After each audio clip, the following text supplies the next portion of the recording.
رزق کے اندر برکت کیسے ہو اس کے چند اصول ہیں. پہلا اصول تو یہ کہ جو آدمی نیکی، دیانت، سچائی کے ساتھ اپنا کاروبار کرے، ان چیزوں کی وجہ سے برکت لازمی ہوتی ہے. دلیل اس کی کہ خدیجہ الکبریٰ رضی اللہ تعالی عنہا نے نبی علیہ الصلوۃ والسلام کو سامان تجارت دے کر بھیجا تو نبی علیہ الصلوۃ والسلام نے اس کو جا کر بیچا. صداقت، امانت، دیانت، فراست، ان چیزوں کو استعمال کیا.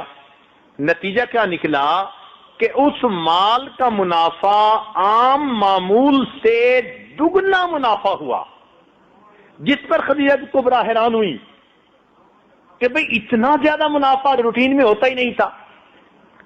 علماء نے لکھا ہے کہ جب نبی علیہ السلام نے پرائے مال پر اپنی صفات کو استعمال کیا، مال پرایا تھا، امانت اپنی تھی، دیانت اپنی تھی، صداقت اپنی تھی، فراست اپنی تھی، جب ان صفات کو پرائے مال پہ استعمال کیا اللہ نے اس میں دگنا نفع دے دیا. اے بندے، تو ان صفات کو اپنے مال پہ استعمال کرے گا، اللہ تجھے کتنا نفع عطا فرما دے. اس لیے 10 میں سے 9 حصے رزق اللہ نے تجارت میں رکھا ہے اور 1 حصہ رزق باقی نوکریوں میں. اور یہ تجارت، یہ انبیاء کا کام.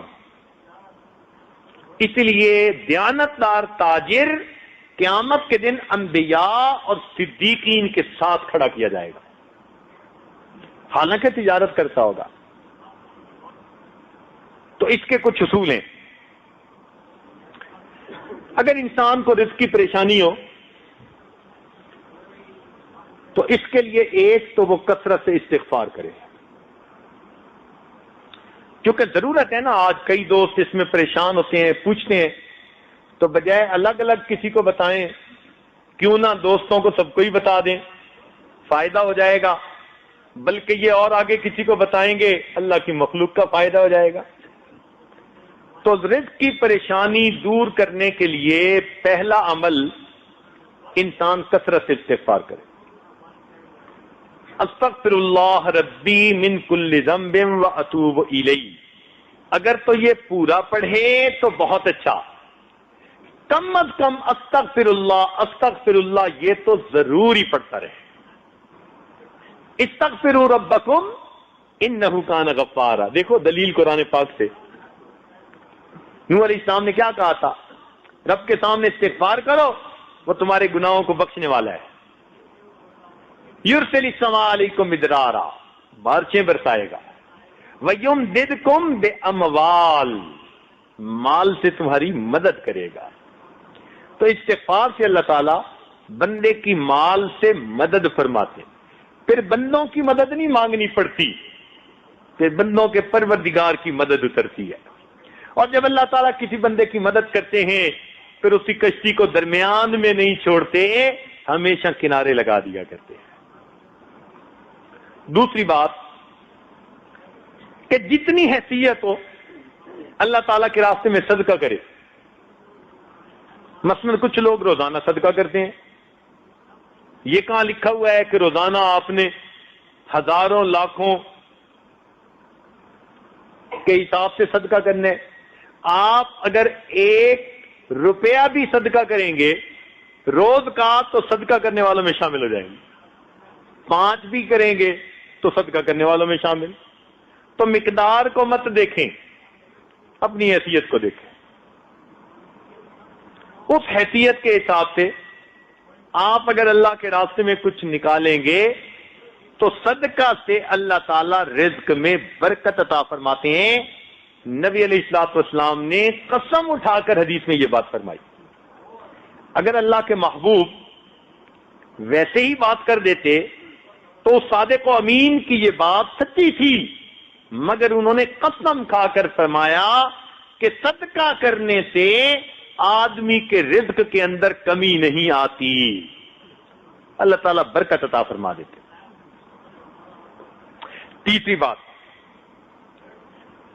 کمزوروں کے اوپر احسان کرنے سے.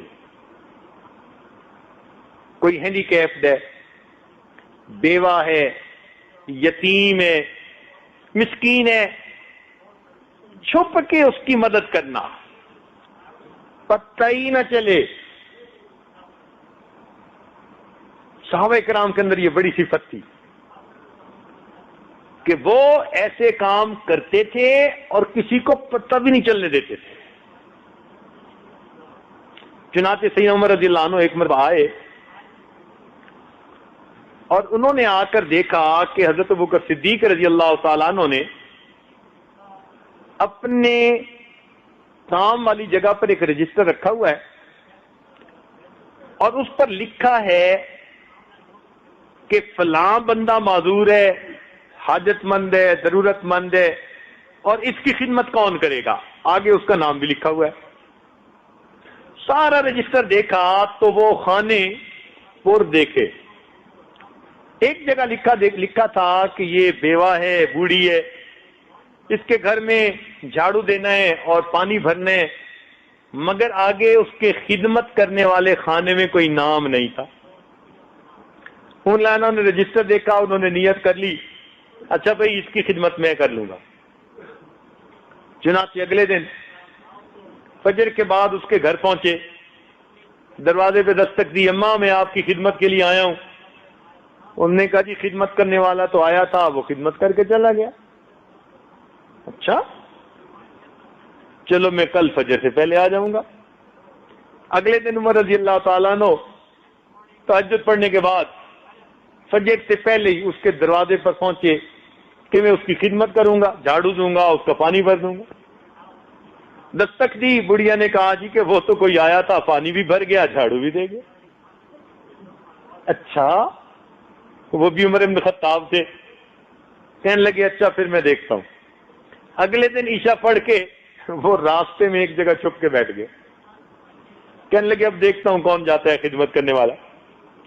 آدھی رات، جب گہری رات تھی نا، اس وقت اچانک انہوں نے دیکھا کہ کوئی آہستہ آہستہ قدموں سے اس بڑھیا کے دروازے کی طرف جا رہا ہے.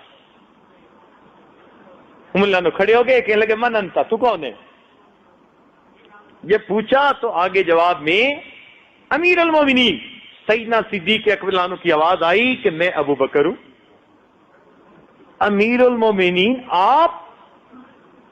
کہ ہاں میں اس بڑھیا کی خدمت میں کرتا تھا اور میں نے اپنا نام لکھنا مناسب نہیں سمجھا تھا، اس لیے تمہیں خانہ خالی نظر آیا، ورنہ اس کا پانی تو میں رات کو آ کے بھر دیتا. اتنے میں انہوں نے کیا دیکھا کہ امیر المومنین کے پاؤں میں جوتی نہیں تھی. تو عمر رضی اللہ عنہ نے پوچھا امیر المومنین رات میں آپ ننگے پاؤں گلیوں میں چل رہے ہیں؟ امیر المومنین نے کہا ہاں، میں جوتا اس لیے نہیں پہنتا، میرے جوتوں کی آواز سے کسی کی نیند میں خلل نہ آ جائے.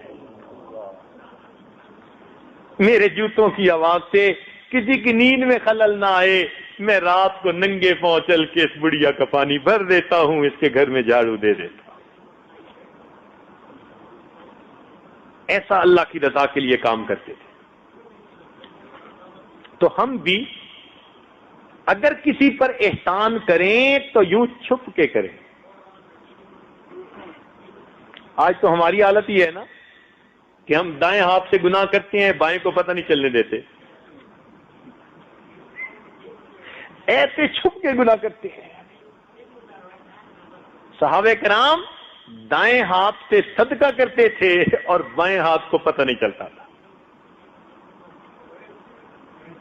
امام زین العابدین رحمۃ اللہ علیہ جب ان کی وفات ہوئی تو نہلانے والے نے، غسال نے دیکھا کہ ان کے کندھے کے اوپر نا ایک کالا سا نشان ہے. اللہ نے ان کو بڑا خوبصورت جسم دیا تھا، بڑے نازک بدن تھے، اور اللہ رب العزت نے سیمی تن بنایا تھا ان کو. اتنا خوبصورت جسم اور ایسا کالا سا نشان. تو غسل دینے والا بڑا حیران ہوا، بات سمجھ نہ آئی. تو اس نے پوچھا گھر کے لوگوں سے، بھئی یہ نشان سا کیسا تھا؟ ہمیں بھی نہیں پتا. بات ان کی اہلیہ تک پہنچی، جی نشان کیسا تھا؟ کہا جی ہمیں بھی پتہ نہیں ہے. عجیب سی بات. کئی دن گزر گئے. کئی دنوں کے بعد جو بیوائیں تھیں، جو نادار تھے، جو ہینڈی کیپ تھے، ان کے گھروں سے آواز آئی وہ کہاں گیا جو ہمیں پانی پلایا کرتا تھا. تب پتہ چلا کہ رات کے اندھیرے میں پانی کی مشک اپنے کندھے پر لے کر ضرورت مند لوگوں کے گھروں میں پانی بھرا کرتے تھے، اور زندگی میں پتہ ہی نہیں تھا کسی کو کہ آگے بھر جاتا ہے. ان کے مرنے کے بعد پتہ چلا. یہ جو خدمت ہے نا، یہ اللہ تعالیٰ کو بڑی محبوب. لا الہ الا اللہ، لا الہ الا اللہ، لا الہ الا اللہ، لا الہ الا اللہ، لا الہ الا اللہ، لا الہ الا اللہ، لا الہ الا اللہ.